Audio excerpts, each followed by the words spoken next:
ikiganiro The Coach RB and Mike Show, aho tuganira kuri business mu ngingo zitandukanye. Mike, turimo turi kuganira kuri goals gusa mbanza nkubaze Vision 2020 ubu yarahindutse, hari Vision kangahe?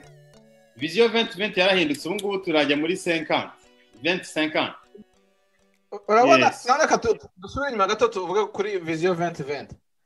Yego. Ni tutambwiye muri Vision 2020 bari barakoze twabasha kujya mu Rwanda. Harimo byinshi, harimo ibijyanye no kugabanya impfu z'ababyeyi bapfa babyara, harimo ibijyanye no kongera akazi mu gihugu, harimo ibijyanye no kongera ibikorwa remezo. Ibyo ni byinshi, imibare ni liste ndende rwose. So ngo birahari. Urumva ikintu tugiye kuganira uyu munsi, impamvu yacyo ni teori. Uyu munsi twaganira kuri teori. Urumva umugisha twaganiriye ku myumvire, niryo ryari isomo rya mbere. Uyu munsi twaganira ku bijyanye na goal setting, cyangwa se ni gute wabona ibyo ufuza kugeraho ariko mu buryo bwihuse bunatangaje, right? Uyu munsi rero mu kubiganira turahera kuri parite ya teori, none kimwe gitaha tuzakora na pratique yabyo bihuza, sibyo? Ni ukuvuga ngo uyu munsi iyo tuganira gutya, hari abantu bumva ibyo tuganira bakabiseka, tubona n'ibiki bakabitera urwamo, right? Hakaba abandi bari bubyumve bikabavangira, kuko igihe ntabwo icyo kintu baracyumva, binjira habisohokera ko ni ururimi rutandukanye. Ndibuka hari umugabo twasenganaga muri Edmonton w'umukire cyane muri peteroli, noneho akaza agatanya, nakoze rero njya kumuganiriza, bambwiye ko ari umukire, hari mu mwaka wa 2006 gutyo. Noneho pasiteri wacu ni umukire by'ahatari, nanjye nashaka kwegera abakire mbisigeho mbere ko nagira ubukire. Nagiye kumuganiriza, atajya kumbwira imibare n'uburyo akora. Ati aturumva iyo twakoze nabi ku munsi dukora $30,000 by'amadolari ku munsi. $30,000 by'amadolari. Abimbwiye sanga nibyo nkora ku mwaka.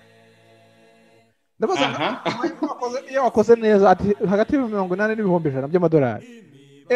Ku munsi. Nahise niyeskizanye muri toilette sinagaruka. Ndaga uyu muntu anyirase. Ibi ntago ari ibyanjye. Ntago ari ibyanjye, ndamuhunga. Dimanche ngarutse gusenga, kwako yabonye ko nanamoshe ndi interesse, aza kunganiza nanone. Ngiye muri toilette, sohotse kugaruka muri eglise nsanga yicaye hanze arantegereje ku muryango, atangiye kunganiza nanone. Ujanye shata yakunga kunakora neki imibare yandi njanga gate soka hanga numva yananje byatari. Nyuma ameze nk'atatu mukwepa ankurikira nza gusanga za kwibaza akese niba nifuza kuba miliyoneri, niyashaka gukora business y'injira za miliyoni, nkaba ntunga umiliyoneri, niyo mibare ntayumva itanenjira mu mutwe, ni gute nzayigira? Nibwo nasobanukirwa, ntangiye kugenda mubaza ibibazo bindi n'iki, ku buryo navuye aha ngaho njya gukorera indi company, ibintu bigenda bihinduka n'iki. Rero ngarutse aha ngaha, hari umuntu ubyumva uyu munsi ku gihe kitaragera, akumva n'urujijo biramucanganyikishije. Nta kibazo, icyangwa no gukomeza kujya gute plug in, ukomeze gukurikira, hari igihe kizagera wandike note nubwo bitarasobanukirwa, wandike. Noneho hakaba abandi rero bategereje iki nicyo gihe. Twari tuvuga muri assurance vie, tukicuruza assurance vie, baratubwira ati abantu 60 nuko ku miryango 60 ukomanga gusa 59 barakumenaho amazi, baragucira, barakwirukana vangaha, ariko umuryango 60 ujya kuwugeraho bagutegereje, bagutekera icyayi, bagwa ibyo kurya. Ati twarabuze umuntu usobanurira, twarayifuzaga ntituzaduhera, tubwira amakuru tuzaniye, uri nka Mike murinzi batwoherereje. So iyo bigeze kuri goal setting, ahantu hambere bipfira cyangwa point ya mbere, nuko ngo you have to be hungry, ukufite drive. Kuvuga ngo iyo waje umuntu ngo ndifuza gukira, bivuze iki? Ugasanga aryama amasaha 15 ku munsi. Ubonye agapost nakoze ejo bundi k'amasaha twabiganiraho kwa gatatu, twabiganiraho ubushize kwa gatatu. Uraryama uko ushaka, nta kikwirukansa, kwambia ku cyumweru amasaha ukora nawe udakora ngo nuko udafite akazi, niyo menshi, right? Ugasanga donc nta moral ubifitemo. Niyo turebye story ya Zakayo. Zakayo. Iyo Zakayo urebye uburyo byagenze, nuko yashaka kubona Yesu byahatari, siko bimeze. Ariko kwari mugufi, abonye byanze agira gute?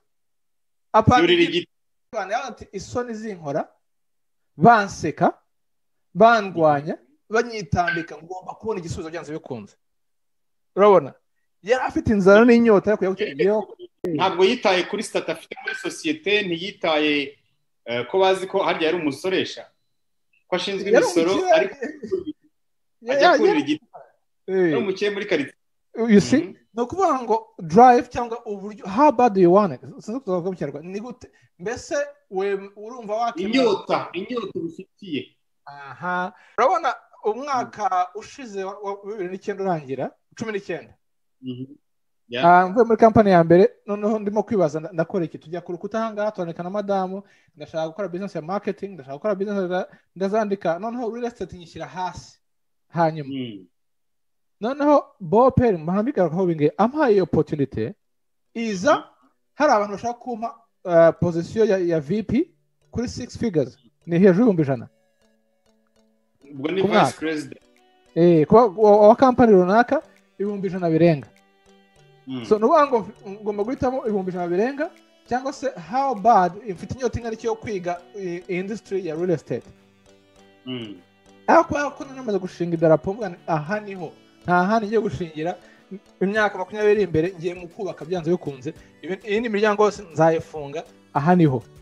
Aho kanya nyuma yo kudesida kubera ko namaze ikintu ushaka kugeraho, nabonye umwarimu ufata akaboko, namaze kubona ko ndetse fatika, namaze kudesida na madamu twavuze nahangaha ndi uko mu Edmonton nanjye muri eglise bageze abatipe kajya bampunga, bambona gatongo ngo the money guy bakampunga, abanyarwanda abatwose na bose kuko icyo gihe muri 2005 nta kintu nashaka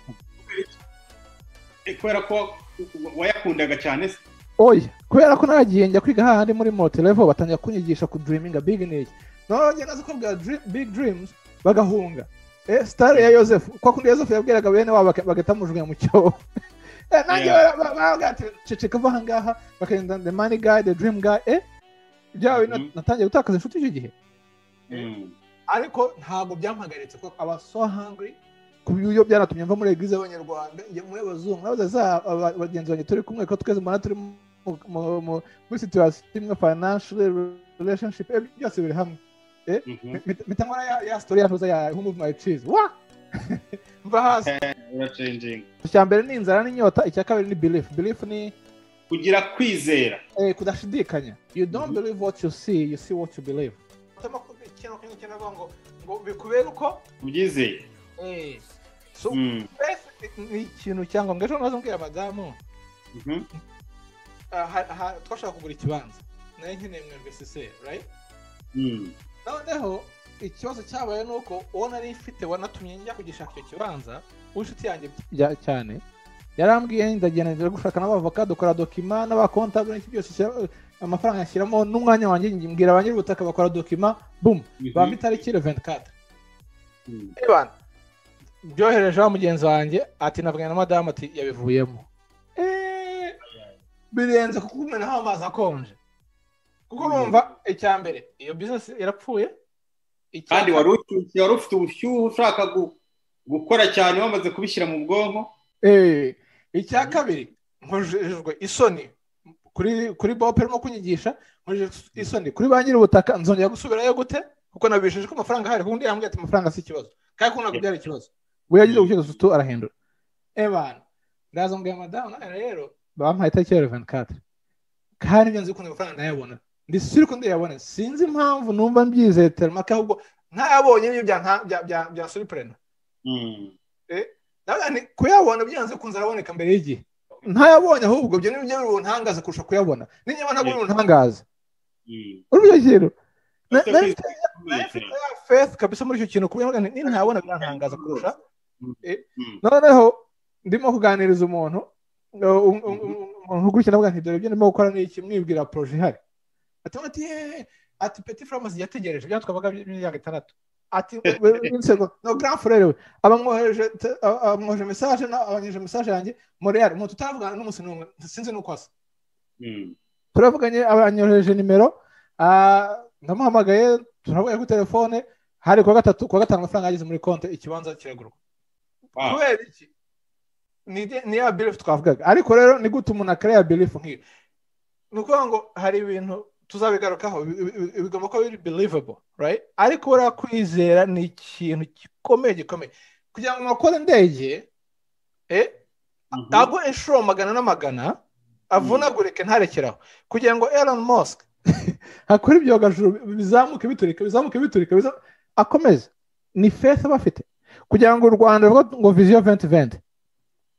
nuko bazi ko baramutse bashyize gahunda ya business plan ku murongo bakayishyira gukorwa bizakunda right ntago bashyira vision gutyo ngo batizera ko bishoboka ntushobora gukora vision so belief is everything icyagatatu ni planning right kugena imigambi we don't plan to fail, we fail to plan. Nta muntu witegurira gutsindwa ahubwo dutsindwa mu gutegura no dutsindwa no kudategura nyine cyambere ni hungry cyangwa se inzara n'inyota icyakabiri ni inzara yo gutera imbere cyakabiri twabonye kugira kwizera guhamye kutajegajega ko uzabigeraho icyagatatu ni ukugira imigambi hamye kandi inoze ku bijyanye n'imigambi verses nkunda gukoresha cyane ni ya Luka 14:28 ninde muri mwe ushaka kubaka inzu y'amatafari ndende utabanza kwicara akabara umubare w'impiya zayubaka ngo amenye yuko afite izikwiriye kuyuzuza arangoze Mike sobanuye kimwe uyu munsi umuntu akabese yatera ngo arashaka kwimariya yicara ngo yandike ideal partner ubangu ushobora gusanga uwo partner munakorana mu kazi mwigana muturanye ariko ushaka kumumenya araca agatambuka kubera ko you don't even know what muhurira muri coffee shop urabona ndashaka akazi bwoko ki iyo tuzabigarukaho uko umuntu abikora ariko ikintu cyangwa tuma kubanza kureba we don't plan to fail, we fail to plan. Impamvu rero zituma abantu badakora goal ni right iya mbere nuko abantu benshi bafite ubwoba bavuga ati se nimbikora nibikunde bizagenda bite right. Ikindi bati nagerageje kubera ko nabibwe nakana kabijyamo baranseka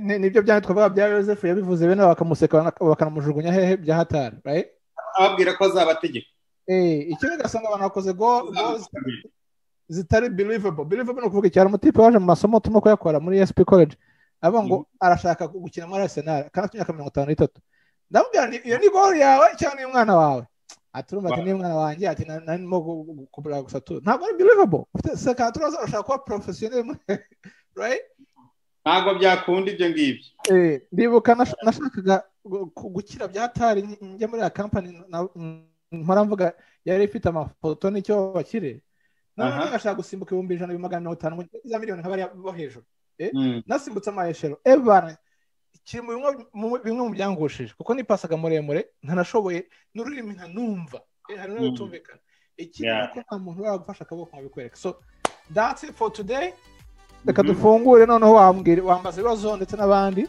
hanyuma ku cyumweru tuzakomeza party uko bikorwa